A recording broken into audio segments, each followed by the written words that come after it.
in the Afghan capital, Kabul, Chaplain James Fisher finds himself often explaining the nature of the American military chaplaincy to Afghan counterparts.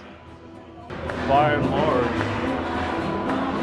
the American people expect us to provide religious services first to American troops to facilitate their folks.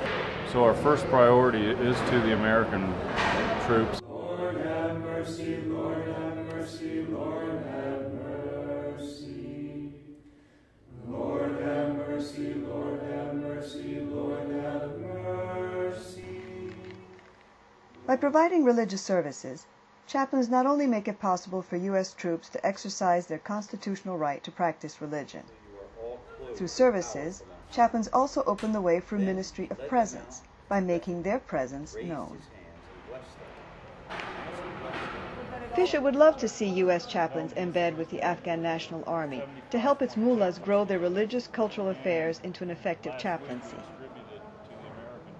But as he explains to Colonel Mohibur Rahman through a translator, it isn't physically possible to do this and meet the needs of U.S. troops.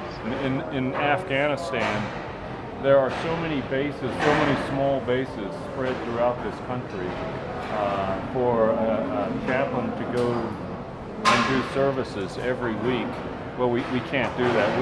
We have a requirement where we try to get to every FOB, every base, once every 14 days.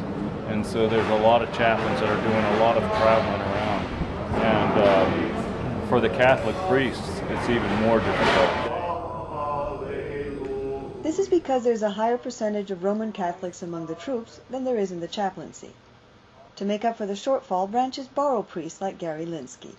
He's an Air Force chaplain, but he deployed to southern Afghanistan with the Army's 82nd Airborne, many of whose soldiers are in small outposts. Hey, good morning.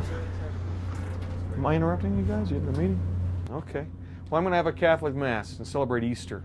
So I just want to invite everybody who wants to come, Protestant, Catholic. Hey, you got to take what you can get. And I'm just teasing. So what's your name? Courtner? Courtner. Where's that name come from? German. From your parents? Linsky's ostensibly getting the word out that he will be holding Mass in the mess hall. But he's also letting soldiers know he's around if they want to talk.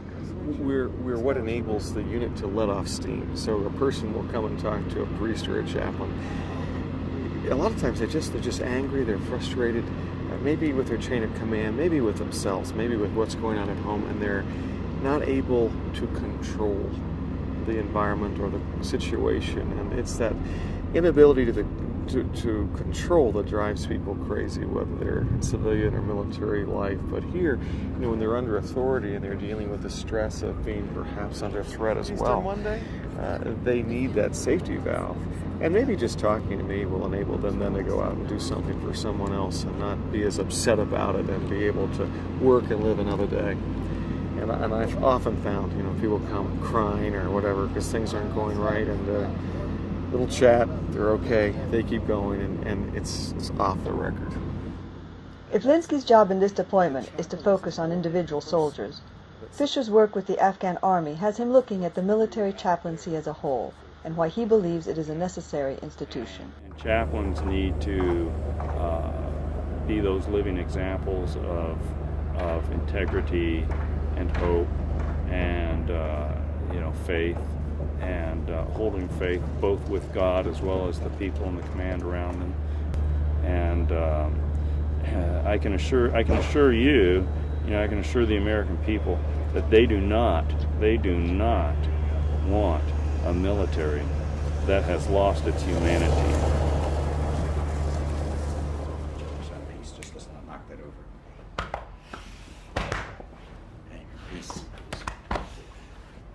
And I'll reach right across there. Peace. Yeah, so like when I usually type out my letters just because I kind of condense them a little bit and they're not so long. I sent like a 15-page letter to my friend Meg, and she's like, "This is so big." Well, that's okay, man. Actually, letters are better because you really do get to say more in a letter than you would in